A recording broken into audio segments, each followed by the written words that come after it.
அளவற்ற அருளாளனும் நிகரில்லா பேரன்புமிக்கவனுமான ஏக இறைவனின் திருப்பெயரால் ஆரம்பம் செய்கின்றேன். ஏக நாயனின் சாந்தியும் சமாதானமும் எம்பெருமகனார் முஹம்மது ரசூலுல்லாஹி ஸல்லல்லாஹு அலைஹி வஸல்லம் அவர்கள் மீதும் அவர்கள் காட்டிய வழியின் அடிப்படையில் தங்களுடைய வாழ்வியலை அமைத்து கொண்ட நபி தோழர்கள் நபி தோழியர்கள் மீதும் நம் அனைவர்கள் மீதும் என்றென்றும் நிலவட்டுமாக. அல்லாஹ் விதியாக ஆக்கியிருக்கக்கூடிய கடமைகளில் உண்டான புனிதமிக்க ஜும்மா என்ற வணக்கத்தை நிறைவேற்றுவதற்காக நம்ம எல்லாம் இங்கே ஒன்றாக குழுமியுள்ளோம். அன்புக்குரிய அல்லாஹுவின் நல்லடியார்களே, உலகத்திற்கு நேர்வழியை எடுத்துச் சொல்வதற்காக இறுதியாக அனுப்பப்பட்ட முஹம்மது ஸல்லல்லாஹு அலைஹி வஸல்லம் அவர்கள் முதலும் கடைசியமாக தன்னுடைய வாழ்க்கையிலே அல்லாஹுடைய தூதர் ஒரே ஒரு ஹஜ்ஜை வணக்கத்தை நிறைவேற்றியிருக்கின்றார்கள். அந்த ஹஜ்ஜின் பொழுது அல்லாஹுடைய தூதர் ஸல்லல்லாஹு அலைஹி வஸல்லம் அவர்கள் தன்னுடைய 23 ஆண்டுகால நபித்துவ வாழ்க்கையிலே மக்களுக்கு எதையெல்லாம் போதித்தார்களோ, எதையெல்லாம் வலியுறுத்தினார்களோ, எதை விட்டெல்லாம் தடுத்தார்களோ, அத்தனை காரியங்களையும் ஒரு தொகுப்பாக அல்லாஹுடைய தூதர் ஸல்லல்லாஹு அலைஹி வஸல்லம் அவர்கள் தன்னுடைய ஹஜ்ஜினுடைய அந்த வணக்கத்திலே ஈடுபட்டிருக்கக்கூடிய நேரத்தில் அல்லாஹுடைய தூதர் அந்த நாட்களில் மக்களுக்கு ஒரு இறுதி உரையாக பல்வேறு செய்திகளை நபி அவர்கள் போதனை செய்துவிட்டு சென்றிருக்கின்றார்கள். அந்த போதனைகளில் பல செய்திகளை நாம் பார்க்கலாம் அந்த இறுதி உரையிலே. அதிலே முக்கியமான ஒன்றாக ஒரு கணவன், ஆணாக இருக்கக்கூடிய ஒரு கணவர் குடும்பத்திலே எவ்வாறு நடந்து கொள்ள வேண்டும், அதே போன்று பெண்ணாக இருக்கக்கூடிய மனைவி குடும்ப வாழ்க்கையில் எவ்வாறு நடந்து கொள்ள வேண்டும், அதற்கான வழிகாட்டலை, அதற்கான அறிவுரைகளை அல்லாஹுடைய தூதர் தன்னுடைய இறுதி உரையிலே மிக முக்கியமாக வலியுறுத்தி சென்றிருக்கின்றார்கள். ஒரு சமூகம் என்பது குடும்பம் என்பதை வைத்துதான் உருவாகிறது. அந்த குடும்பத்தினுடைய ஆரம்ப புள்ளியாக இருப்பது கணவன் மனைவி உறவுதான். ஒரு குடும்பம் என்பது கணவன் மனைவியினுடைய உறவை வைத்துதான் தொடங்குகிறது. அல்லாஹு தஆலா இந்த கணவன் மனைவி உறவை பற்றி குர்ஆனில் சொல்கின்ற பொழுது, ஹுவல்லதி ஹலகக்கும் மின் நஃப்ஸி வாஹிதா, அல்லாஹ் உங்களை ஒரே ஆத்மாவிலிருந்து ஆதம் என்ற அந்த மனிதரில் இருந்துதான், ஹவ்வா என்ற அந்த பெண்மணியில் இருந்துதான் அனைத்து மனிதரையும் அல்லாஹு தஆலா முதலாக படைக்க தொடங்கினான். அப்ப அதை அல்லாஹ் சொல்கின்றான், ஹுவல்லதி ஹலகக்கும் மின் நஃப்ஸி வாஹிதா, உங்களை ஒரே ஆத்மாவிலிருந்து அவன் படைத்தான். வஜஅல மின்ஹா ஸௌஜஹா, அவரில் இருந்து அவருடைய ஜோடியை அல்லாஹ் அமைத்தான். முதலில் ஆதம் அலைஹிஸ்ஸலாம் அவர்களை நேரடியாக அல்லாஹ் படைத்து அவரில் இருந்து அவருடைய ஜோடியை ஹவ்வா அலைஹிஸ்ஸலாம் அவர்களை அல்லாஹ் வெளியாக்கினான். இதை சொல்லிவிட்டு அடுத்து அல்லாஹ் சொல்கின்றான், லியஸ்குன இலைஹா, எதற்காக இந்த ஜோடி என்பதை இறைவன் ஏற்படுத்தினான்? கணவன் மனைவி என்ற அந்த ஜோடியை, அந்த உறவை இறைவன் ஏற்படுத்தி இருப்பது மன நிம்மதிக்காக. ஒரு குடும்பத்திலே ஒரு ஆண் நிம்மதி அடைய வேண்டும், ஒரு பெண் நிம்மதி அடைய வேண்டும். எல்லா விஷயத்திலும் நமக்கு உறுதுணையாக நம்முடைய கணவர் இருக்கிறார் என்று ஒரு பெண் நினைக்க வேண்டும். அதே போன்று நமக்கு எல்லா விஷயத்திலும் ஒத்துழைப்பாக உறுதுணையாக நம்முடைய மனைவி இருக்கின்றாள் என்று நினைக்க வேண்டும். அப்படி நிம்மதியை உருவாக்குவதற்காக, நிம்மதியை பெறுவதற்காக தான் கணவன் மனைவி என்ற அந்த உறவை இறைவன் ஏற்படுத்தி இருப்பதாக திருக்குர்ஆனிலே அல்லாஹ் சொல்லி காட்டுகிறான். ஒரு கணவர் என்பவர் பெண் விஷயத்திலே எவ்வாறு நடந்து கொள்ள வேண்டும் அல்லாஹ்வுடைய தூதர் குறிப்பிடுகின்றார்கள். நபி அவர்கள் சொல்லி காட்டுகிறார், ஃபத்தகுல்லாஹ ஃபின் நிசா, அல்லாஹ்வை அஞ்சிக் கொள்ளுங்கள், ஃபின் நிசா, பெண்கள் விஷயத்திலே. பெண்கள் விஷயத்தில் என்றால் தன்னுடைய மனைவிமார்கள் விஷயத்தில், திருமணம் செய்திருக்கக்கூடிய தன்னுடைய மனைவிமார்கள் விஷயத்தில் அல்லாஹ்வை அஞ்சிக் கொள்ளுங்கள். இன்னக்கும் அகதத்துமுஹுன்ன பி அமானியில்லா, அல்லாஹ்வுடைய அமானிதமாக அவர்களை நீங்கள் பெற்றிருக்கின்றீர்கள். உங்களுடைய மனைவியரை நீங்கள் அல்லாஹ்வுடைய அமானிதமாக பெற்றிருக்கின்றீர்கள். வஸ்தஹல்தும் ஃபுரூஜஹுன்ன பி கலிமாத்தில்லா, இது அல்லாஹ்வுடைய தூதர் தன்னுடைய இறுதி உரையில மக்களுக்கு செய்த போதனை. அல்லாஹ்வுடைய தூதர் சொல்கிறார், வஸ்தஹல்தும் ஃபுரூஜஹுன்ன பி கலிமத்தில்லா, அல்லாஹ்வுடைய வார்த்தையை கொண்டு அவர்களை நீங்கள் அவர்களுடைய கற்புக்கு நீங்கள் ஆகுமானதாக அவர்களை நீங்கள் மனைவியாக ஆக்கியிருக்கின்றீர்கள், அவர்களை ஹலானவர்களாக நீங்கள் ஆக்கியிருக்கின்றீர்கள்.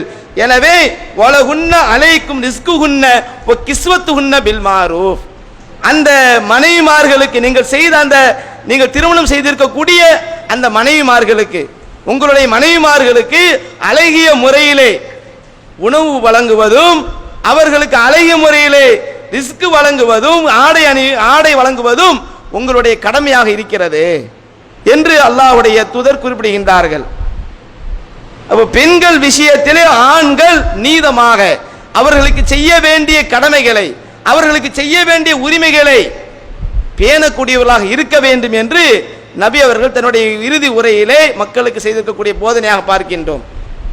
அதே போன்று அல்லாஹ்வுடைய தூதர் தன்னுடைய வாழ்க்கையில பெண்கள் விஷயத்தில் ஒரு ஆண் எப்படி நடக்க வேண்டும் பல்வேறு அறிவுரைகளை அல்லாஹ்வுடைய தூதர் சொல்கின்றார்கள். பொதுவாகவே பெண்கள் என்பவர்கள் எந்த விஷயத்திலும் நேர்மையான முறையில் முடிவெடுக்கக்கூடியவர்களாக பெரும்பாலும் இருக்க மாட்டாங்க. சில நேரத்தில் அவர்கள் செய்யக்கூடிய அந்த காரியம், அவர்கள் பேசக்கூடிய அந்த பேச்சு நமக்கு எரிச்சலை உண்டாக்கும், நமக்கு வெறுப்பை உண்டாக்கும். ஆனால் அந்த நேரத்தில் ஒரு ஆண் ஒரு கணவர் எவ்வாறு நடந்து கொள்ள வேண்டும் அல்லாஹ்வுடைய தூதர் குறிப்பிடுகின்றார்கள். நாம ஒன்று சொல்வோம், நம்முடைய மனைவி ஒன்று சொல்வாங்க, நாம ஒரு காரியத்தை செய்யுமாறு சொல்லுவோம், நம்முடைய மனைவி ஒரு காரியத்தை செய்வாங்க. அதை பார்க்கும் பொழுது இன்னைக்கு குடும்பத்தில் அதிகமான பிரச்சனைகள் இப்படிதான் இருக்கிறது. அல்லாஹ்வுடைய தூதர் சொல்கின்றார்கள், பெண் என்பவள் எப்படிப்பட்டவள் என்றால் ஒரு வளைந்த விலா எலும்பை போன்று. இந்த விலா எலும்பு இருக்கிறது, அது வளைந்து இருக்கும், நேராக இருக்காது. மனிதனுடைய உடலில் இருக்கக்கூடிய விலா எலும்பு என்பது நேராக ஒரு அமைப்புள்ள அந்த பகுதியாக இருக்கிறதா என்றால் கிடையாது. அல்லாஹ்வுடைய தூதர் சொல்லுகின்றார்கள், பெண்ணுடைய குணத்தை, பெண்ணுடைய குணம் எவ்வாறு இருக்கும், வளைந்த விலா எலும்பை போன்று அவர்களுடைய குணம் இருக்கும். அவர்கள் விஷயத்தில் ஒரு கணவர் எவ்வாறு நடந்து கொள்ள வேண்டும் என்றால், அந்த வளைந்த ஒன்றை நாம வேகமாக போய் அதை நேராக்க முனைந்தால் என்ன ஆகும், வளைந்திருக்கக்கூடிய ஒரு பகுதியை நம்முடைய வீரத்தை எல்லாம் அதில் நம்ம காட்டினோம்னா டக்குன்னு உடஞ்சிடும். வேகமாக அதில் நம்ம ஒரு வீரத்தை காட்டினா அந்த எலும்பு என்ன செஞ்சிடும், அந்த வளைந்திருக்கக்கூடிய பகுதி ரெண்டு துண்டாக பிரிஞ்சு விடும். அதான் ரசூலுல்லாஹ் சொல்றாங்க, நீ அதை நேராக்க முனைந்தால் அதை உடைத்து விடுவாய். சரி, வளைந்த மாதிரி இருக்கட்டும் என்று கொண்டால் அப்படி இருக்க முடியாது. அதான் அல்லாஹ்வுடைய தூதர் சொல்லுகின்றார்கள், நீங்கள் அப்படியும் இல்லாமல் இப்படியும் இல்லாமல் நடந்து கொள்ளுங்கள்.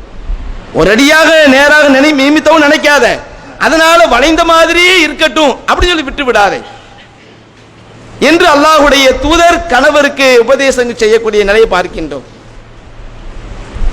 இப்படிதான் அல்லாஹ்வுடைய தூதர் தன்னுடைய வாழ்க்கை அமைத்துக் கொண்டார்கள்.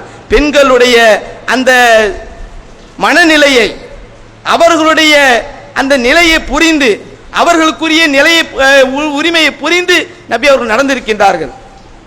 நபி ஸல்லல்லாஹு அலைஹி வஸல்லம் அவங்க ஒரு நாள் அன்னை ஆயிஷா ரலியல்லாஹு அவங்களுடைய அருகில் படுக்கிறாங்க. இரவு நேரத்தில் படுக்கிறாங்க. அப்படி படுக்கின்ற நேரத்தில் நபி அவர்கள் ஆயிஷா ரலியல்லாஹு அவங்களும் பக்கத்தில் படுத்துருக்காங்க. திடீர் என்று ரசூலுல்லாஹ் எழுந்திருச்சு வெளியே போறாங்க.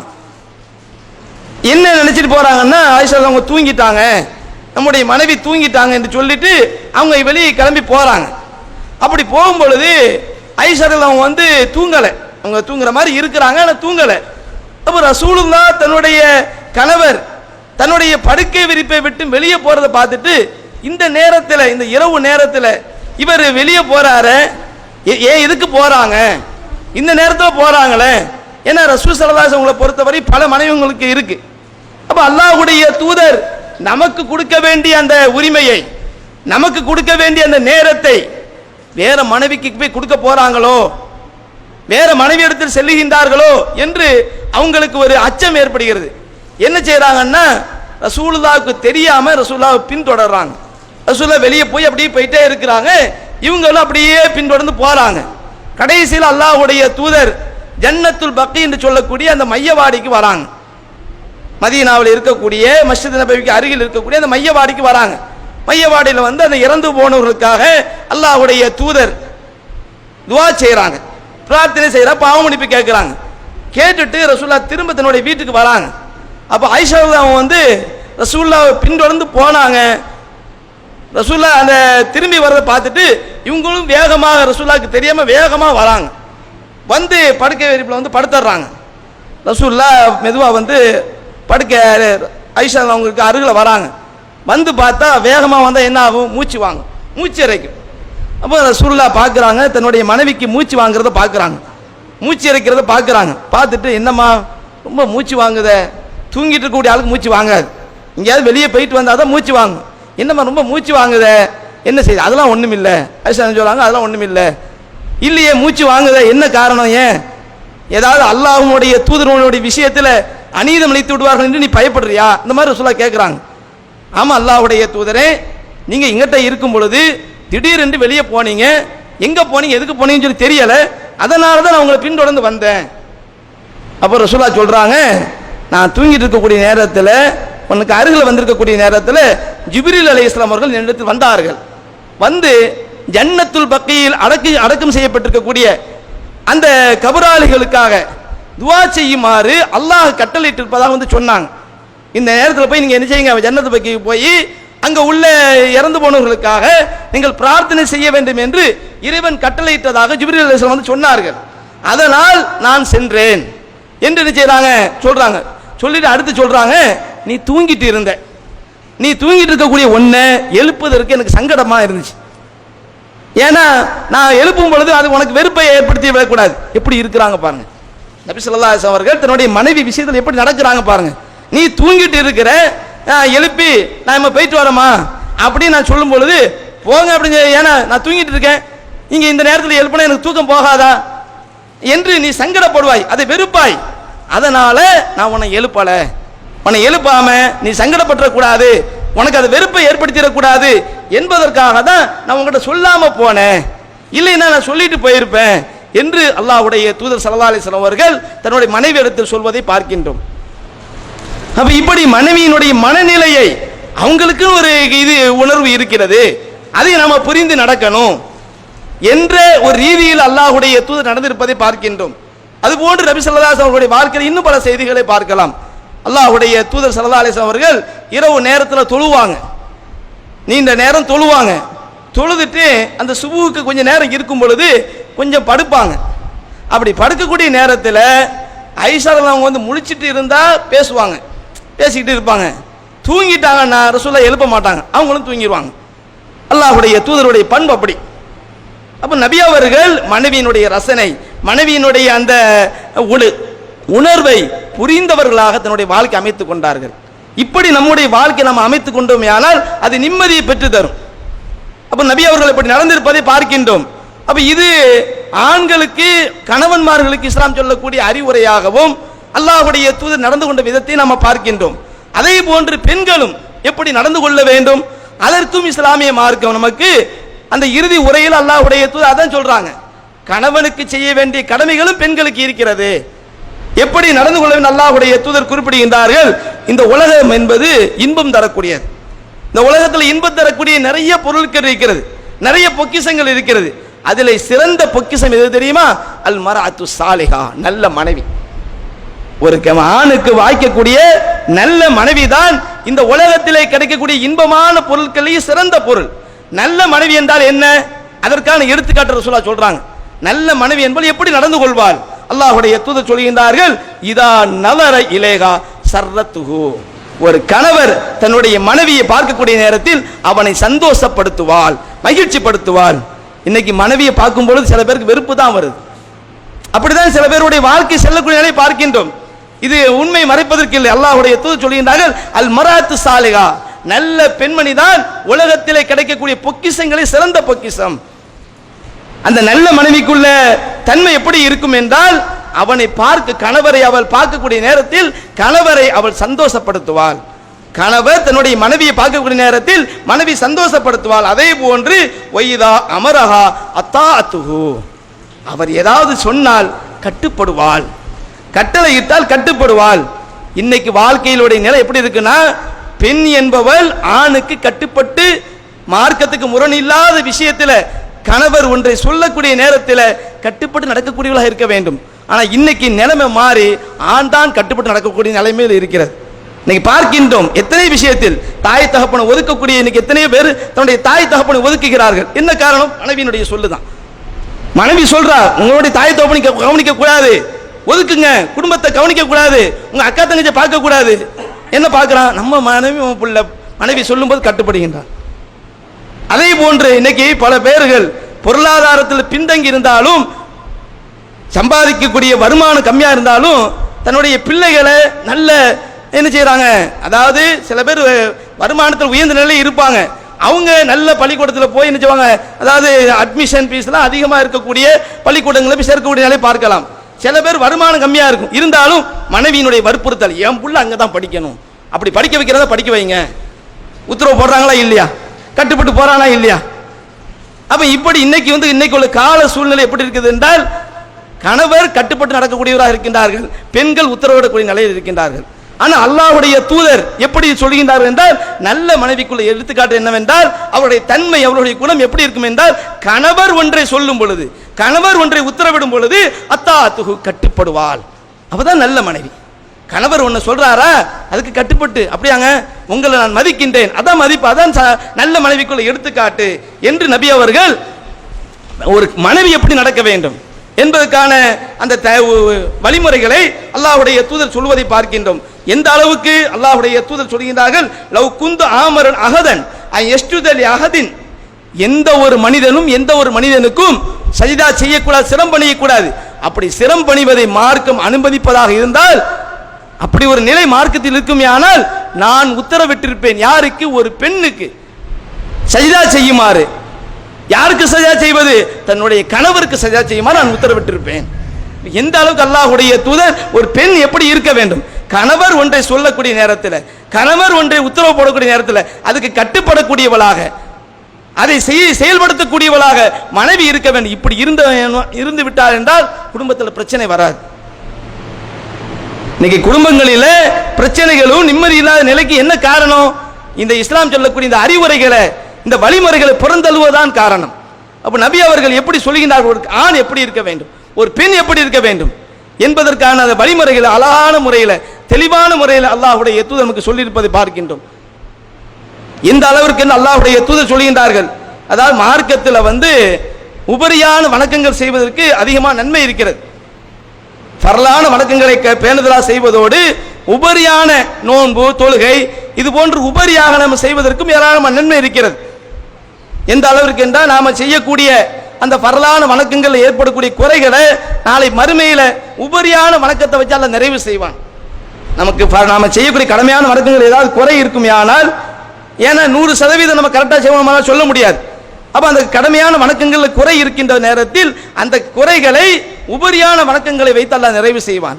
அதே போன்று அல்லாஹ்வுடைய தூதர் சொல்கின்றார்கள், உபரியான வணக்கங்களையும் கடமையான வணக்கங்களையும் நாம் தொடர்ந்து செய்து வரக்கூடிய நேரத்தில் அல்லாஹ்வை நெருங்கக்கூடிய, அல்லாஹ்வுடைய அன்பு கிடைக்கக்கூடிய ஒரு பாக்கியம் கிடைக்கும். ஆனால் அதே கட்டத்தில் ஒரு பெண் என்பவள் கடமை அல்லாத உபரியாக ஒரு நோன்பு வைக்கணுமா, அப்படி வைக்க வேண்டும் என்றால் கணவர் அனுமதி கொடுக்கணும், கணவர்கிட்ட அனுமதி கேட்கணும். இன்னைக்கு நோன்பு வச்சுக்கலாமா, அவங்க அனுமதிச்சா தான் நோன்பு வைக்கணும். ஏன்னா அவங்களுக்கு சில தேவைகள் இருக்கும், சில உணர்வுகள் இருக்கும். அதை புரிந்தவளா, இல்லை நான் நோன்பு வச்சிருக்கிறேன், நான் இன்னைக்கு நோன்பு வைக்க போறேன் என்று அவர்கள் தடுக்கக்கூடிய நேரத்தில் நோன்பு வைப்புக்கு அனுமதி கிடையாது. உபரியாக வணக்கங்கள் செய்வதற்கு மார்க்கத்தில் அனுமதி இருக்கிறது, ஆனால் கணவர் அடுத்த அனுமதி கேட்க வேண்டும் என்று அல்லாஹ்வுடைய தூதர் சொல்கின்றார்கள். அப்ப அந்த அளவுக்கு மனைவி என்பவள் கணவனுக்கு கட்டுப்பட்டு நடக்கணும், மனைவி என்பவள் கணவனுக்கு ஆறுதலாக இருக்கணும். அல்லாஹ்வுடைய தூதருடைய வாழ்க்கையில நம்ம பார்க்கின்றோம். நபி தோழர்களுடைய வாழ்க்கையை நம்ம பார்க்கின்றோம். அவர்கள் எப்படி எல்லாம் இருந்திருக்கின்றார்கள். அபூ தல்ஹா ரலியல்லாஹு அவர்கள் கொள்கைக்காகவே உம்மு சுலைம் ரலியல்லாஹு அவர்கள் என்ன செய்யறாங்க, இஸ்லாத்தை நீங்கள் ஏற்றுக்கொண்டால் உங்களை நான் திருமணம் செய்கிறேன் என்று சொல்கின்றார்கள். அந்த அடிப்படையில் உம்மு சுலைமை திருமணம் செய்ய வேண்டும் என்பதற்காகவே அவர்கள் இந்த இஸ்லாமிய மார்க்கத்தை நோக்கி வருகின்றார்கள். இந்த சத்திய கொள்கை தன்னுடைய வாழ்க்கை நிலையாக ஏற்று இந்த மார்க்கத்தில் இணைந்த பிறகு அபூ தல்ஹா ரலியல்லாஹு அவர்கள் உம்மு சுலைமை திருமணம் செய்கின்றார்கள். அந்த உம்மு சுலைம் ரலியல்லாஹு அவர்களுக்கு ஒரு குழந்தை அபூ தல்ஹாவின் மூலம் பிறக்கின்றது. அந்த குழந்தை சில நாட்களில் நோய்வாய்ப்படுகிறது. அப்ப அந்த நேரத்தில் அபூ தல்ஹா அவர்கள் ஒரு நாள் வேலைக்காக வெளியே செல்கின்றார்கள். சென்று விட்டு திரும்ப வீட்டுக்கு வராங்க. அன்னைக்கு இரவு பொழுது ஆன பிறகு திரும்ப வராங்க. ஆனால் அந்த குழந்தை கடுமையான முறையில் நோய்வாய்ப்பட்டு குழந்தை இறந்து விடுகின்றது. குழந்தை மௌத்தாகி விடுகின்றது. மௌத்தான பிறகு தான் அபூ தல்ஹா வீட்டுக்கு வராங்க. வந்த பிறகு உம்மு சுலைம்கிட்ட கேட்குறாங்க, குழந்தை என்ன செய்யுது, அந்த பெண்மணி எப்படி நடந்துக்கிறாங்க பாருங்க.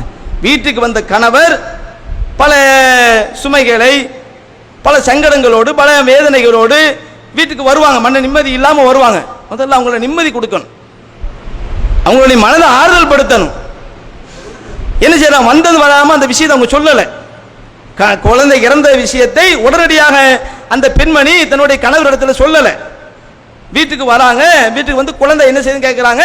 அழகான முறையில் பதில் சொல்றாங்க. இப்பொழுது அந்த குழந்தை நிம்மதியாகி விட்டிருக்கும் என்று நான் நினைக்கின்றேன், அந்த குழந்தை நிம்மதியை பெற்றிருக்கும் என்று நான் நினைக்கின்றேன் என்று சொல்கின்றார்கள். சொன்ன பிறகு இரவு உணவை எடுத்து வைக்கிறாங்க. அபூ தல்ஹா சாப்பிட்றாங்க. அபூ தல்ஹா சாப்பிட்றாங்க. சாப்பிட்டுட்டு இரவு பொழுதுல மனைவியோடு தங்குறாங்க. இல்லற வாழ்க்கையிலும் ஈடுபடுறாங்க. ஈடுபட்டு முடிஞ்ச பிறகு அன்னை உம்மு சுலைம் பக்குவமாக தன்னுடைய கணவர்கிட்ட சொல்றாங்க, அல்லாஹ் நமக்கு உங்கள்கிட்ட வந்து ஒருவர் ஒரு அமானிதத்தை தருகின்றார், அமானிதமாக ஒரு பொருளை தருகின்றார். அந்த பொருளை அந்த கொடுத்தவர், அமானிதம் தந்தவர் திரும்ப கேட்கிறார். கேட்டா நீங்க கொடுப்பீங்களா கொடுக்க மாட்டீங்களா? அப்ப அபூ தல்ஹா சொல்றாங்க, இல்ல நான் கொடுத்துருவேன். அமானிதம் ஒருத்தர் ஒன்ன தந்தா அவர் கேட்கும்போது கொடுத்தானே ஆகணும், ஆனா கொடுத்துருவேன். அப்ப அந்த நேரத்தில் உம்மு சுலைம் அங்க சொல்றாங்க, நம்முடைய குழந்தை மௌத்தாகி விட்டது, மரணித்து விட்டது, அல்லாஹ் அந்த குழந்தையை வாங்கி கொண்டான் என்று சொல்கின்றார்கள். அபூ தல்ஹாக்கு உடனே என்ன முதலே சொல்ல வேண்டாம் இந்த விஷயத்தை, நான் உணவு சாப்பிடக்கூடிய நேரத்திலே சொல்ல வேண்டாமா? உணவு சாப்பிட்டு இல்லற வாழ்க்கையில் நம்ம ஈடுபட்டு விட்டோம், நீ மறைத்து விட்டாயே, நீ இவ்வளவு நேரம் சொல்லலையே என்று அவங்களுக்கு ஒரு மன சங்கடம் ஏற்படுகிறது. இப்படி நடந்து கொண்டார்களே என்று அவங்களுக்கு மன சங்கடம் இருந்தாலும் அவங்க நிலை என்ன, தன்னுடைய கணவரை ஆறுதல் படுத்த வேண்டும், அவர்கள் நிம்மதி அடைய வேண்டும். அப்படி நடந்துக்கிறாங்க. ரசூலுல்லாஹ்ட்ட போய் அபூ தல்ஹா சொல்றாங்க. மறுநாள் ஆன பிறகு அல்லாஹ்வுடைய தூதர்கிட்ட போய் சொல்றாங்க, அல்லாஹ்வுடைய தூதரே, இது போன்று என்னுடைய குழந்தை நோய்வாய்ப்பட்டு இருந்தது, நான் வீட்டுக்கு வருவதற்கு முன்பாகவே அந்த குழந்தை மௌத்தாகி விட்டது, அந்த செய்தியை என்னுடைய மனைவி முதல்ல என்கிட்ட சொல்லலை, நான் சாப்பிட்டுட்டு இல்லற வாழ்க்கையில ஈடுபட்டு விட்டேன், அதற்கு பிறகுதான் அந்த மரணித்த செய்தியை சொன்னார்கள், இவ்வாறு நடந்து கொண்டது சரிதானா, நான் இப்படி நடந்து கொண்டது சரிதானா என்று ரசூலுல்லாஹ்ட்ட போய் கேட்கிறாங்க. அல்லாஹ்வுடைய தூதர் அந்த அபூ தல்ஹாவிடம் கேட்குறாங்க, நீ அந்த இரவு பொழுதுல உறவு கொண்டாயா? ஆமா, அல்லாஹு தஆலா அதில் உங்களுக்கு அருள் செய்யட்டும் என்று சொல்கின்றார்கள். அந்த உறவின் மூலமாக அல்லாஹு தஆலா உங்களுக்கு குழந்தை பாக்கியத்தை கொடுக்கின்றான். 9 குழந்தைகள் அவர்களுக்கு அதுக்கு பிறகு பிறக்கிறது. முஸ்லிம் அவங்களுக்கு 9 குழந்தை பிறக்கிறது. அந்த 9 குழந்தைகள் குர்ஆனை மனனம் செய்த ஹாஃபில்களாகவும் விளங்குகிறார்கள் என்று அந்த ஹதீஸை அறிவிக்கக்கூடிய அறிவிப்பாளர்கள் சொல்வதை பார்க்கின்றோம். இப்போ இதெல்லாம் என்ன காரணம்? அந்த மனைவி நடந்து கொண்ட விதம் தான். இன்னைக்கு இதெல்லாம் பெரிய விஷயம். சின்ன சின்ன விஷயத்தை கூட வீட்டுக்கு வந்ததும் உங்க அம்மா அப்படி சொன்னாங்க, உங்க அக்கா இப்படி சொன்னாங்க, வீட்டில் அது இல்லை இது இல்லை, வந்ததும் வராதமா, வீட்டில் வெளியே பல டென்ஷனோடு வீட்டுக்கு வருவார்கள். வீட்டுக்கு வந்தது உடனே என்ன, வீட்டுக்கு வந்தோடனே அரிசி காலியா இருக்கு, பருப்பு காலியா இருக்கு, மசாலா ஜாமா இல்லை, அதவே அப்போ வீட்டுக்கு வந்தவொடனே மேலும் அவங்களுக்கு டென்ஷன் உண்டாகக்கூடிய வகையில பெண்கள் நடந்து கொள்ள கூடாது, நிம்மதியை தரக்கூடிய வகையில் நடந்து கொள்ள வேண்டும் என்ற அடிப்படையில் மார்க்கம் சொல்லக்கூடிய அறிவுரை பார்க்கின்றோம். அப்ப இப்படி ஒரு பெண்மணி நடந்து கொண்டார்களே ஆனால், மனைவி நடந்து கொண்டார்களே ஆனால் குடும்பத்தில் நிம்மதி வந்துவிடும். அல்லாஹ்வுடைய தூதர் இறுதி பேருரையில் அதைதான் தன்னுடைய மக்களுக்கு உபதேசமாக அறிவுரையாக அல்லாஹ்வுடைய தூதர் சொல்லிவிட்டு சென்றிருக்கின்றார்கள். எனவே இஸ்லாம் சொல்லக்கூடிய அடிப்படையில் குடும்பம் என்பது கணவன் எப்படி நடந்து கொள்ள வேண்டும், மனைவி எவ்வாறு நடந்து கொள்ள வேண்டும், அந்த வழிமுறைகளை நம்முடைய வாழ்க்கையில கடைபிடித்து சிறந்த குடும்பமாக நாம் திகழ வேண்டும். அப்படிப்பட்ட நிலையில் வாழக்கூடிய மக்களாக அல்லாஹ் தஆலா உங்களையும் என்னையும் ஆக்கி அருள வேண்டும் கூறி என்னுடைய இந்த முதல் உரை நிறைவு செய்து கொள்கின்றேன். வாஹிர் தாவானா அனில் ரப்பில் ஆலமீன்.